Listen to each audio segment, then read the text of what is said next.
Muraboneza none nongeye kubaha ikaze kuri YouTube channel yacu. Isomo rero katwarebeye hamwe uburyo ushobora gukoresha preposition imwe hamwe igakorana na dative ahandi igakorana na accusative bitewe n'uburyo ikibazo kimeze. Muri iri somo rero tugiye kurebera hamwe uburyo ushobora kugaragaza ikintu utazi ari kukeka.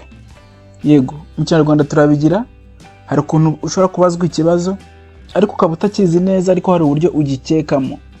Yego, ukaba wasubiza mu buryo ukeka ariko utari sure neza cyangwa se utazi neza ko aribwo. Uyu munsi nibyo tugiye kwiga hamwe muri iri somo. Lektion 35. Lektion 35. Vermutungen, äußern. Vermutungen, äußern. Kugaragaza ibyo ukeka. Yego. Vermuten ni inshinga gukeka. Muri participe 2 ihinduka hat vermutet. Hanyuma muri preteritum ni vermutete. Uru ni urugero dufite. Hano dufite urugero. Wir sind jetzt im Deutsch Unterricht. Turi mu isomo ry'Ikidage. Alle andere sind da. Abandi bose barahari. Aber Tobias fehlt. Ariko Tobias nta uhari. Wo ist er? Tobias arihe? Tugiye kureba uburyo ushobora kuvuga uri gukeka wenda nk'ahantu Tobias yaba ari. Ich vermute, dass er krank ist. Ndakeka ararwaye. Ich nehme an, dass er den Bus verpasst hat. Ndakeka bisi yamusize. Animemeni nayo ikoreshwa nkaki? Animemeni nayo isobanuye gukeka. Yego, ich denke, ndakeka cyangwa ndatekereza, dass er keine Lust hat. Yego, ich denke, ndakeka cyangwa ndatekereza ko nta bushake afite. Cyangwa se ich glaube, dass er etwas Wichtigeres zu tun hat. Ndatekereza ko hari ikintu cy'ingenzi agomba gukora afite. Yego, ndatekereza hari ikintu cy'ingenzi agomba gukora. Yego, ndatekereza hari ikintu cy'ingenzi agomba gukora afite. Yego, cyangwa se ndatekereza hari ikintu cy'ingenzi arimo akora. Yego, ni ukuvuga ngo glauben nayo ni ugukeka. Yego, gukeka. Wahrscheinlich ist er beim Arzt. Byashoboka ko ari kwa muganga. Probably, wahrscheinlich ist er beim Arzt. Vielleicht ist sein Auto kaputt. Byashoboka ko imodoka ye yagize yapfuye. Vielleicht isobanuye maybe. Vielleicht, maybe. Yego, byashoboka ko imodoka ye yagize yapfuye cyangwa se yagize ikibazo. Er hat vermutlich seine Hausaufgaben nicht gemacht. Byashoboka ko atakoze iki? Umukoro. Byashoboka ko atakoze umukoro akaba ariyo mpamvu ataje kwiga. Yego, ni ukuvuga ngo iyi vermutlich ni iki? Ni adjective.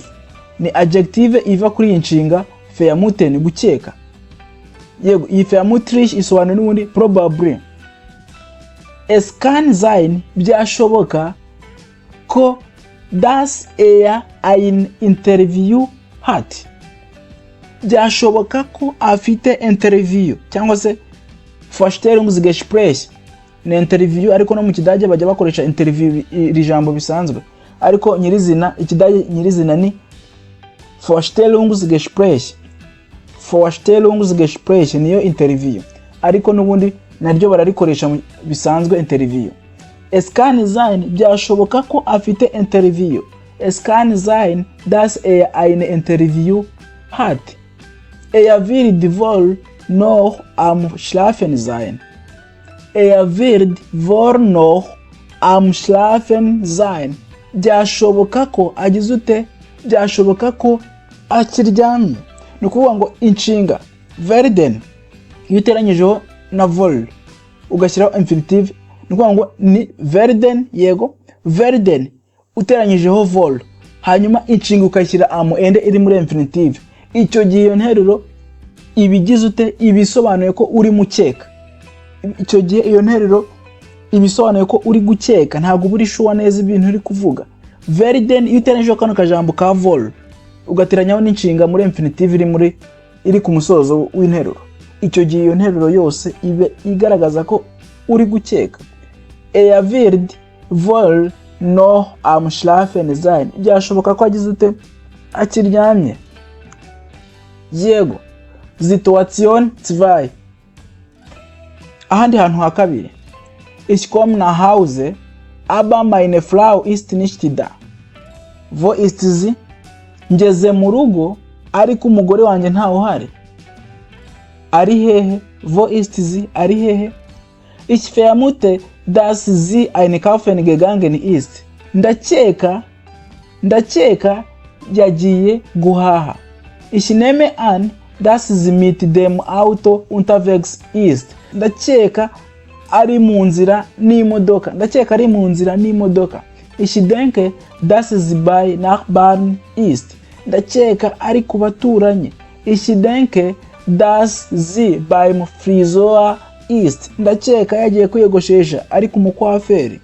Vielleicht wollte sie die Kinder abholen. Wenda cyangwa se byashoboka ko yagiye kugira ute yagiye kuzana abana. Yego, ndakeka yagiye kuzana abana. Ubwo yagiye kubakora urugero nko ku ishuri. Sie ist vermutlich mit ihren Freundinnen. Ndakeka ari hehe? Byashoboka ko ari kumwe n'inshuti ze. Es kann sein, dass sie im Keller ist. Byashoboka ko ari hehe? Ari muri Keller. Nituvuga Keller wumve Keller ni ibyo twita mu Cyongereza basement, ariko mu Kinyarwanda tubyita cave, niko tukunda kubivuga. Byashoboka ko ari muri cave. Yego, ibi cyane bikunze kuba mu nzu z'ama etage. Inzu zigeretse nizo ziba zifite cave munsi kugira ngo inzu bikomeye. Yego, rero byashoboka ko uyu mumama ariho yagiye. Sie wird wohl bei der Arbeit sein. Byashoboka ko ari mu kazi. Sie wird wohl bei der Arbeit sein. Byashoboka ko ari hehe? Ari mu kazi. Ndabashimiye cyane. Ich danke euch sehr.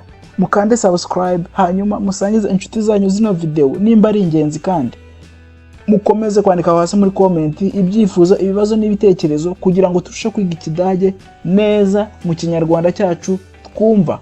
Tschüss, auf Wiedersehen.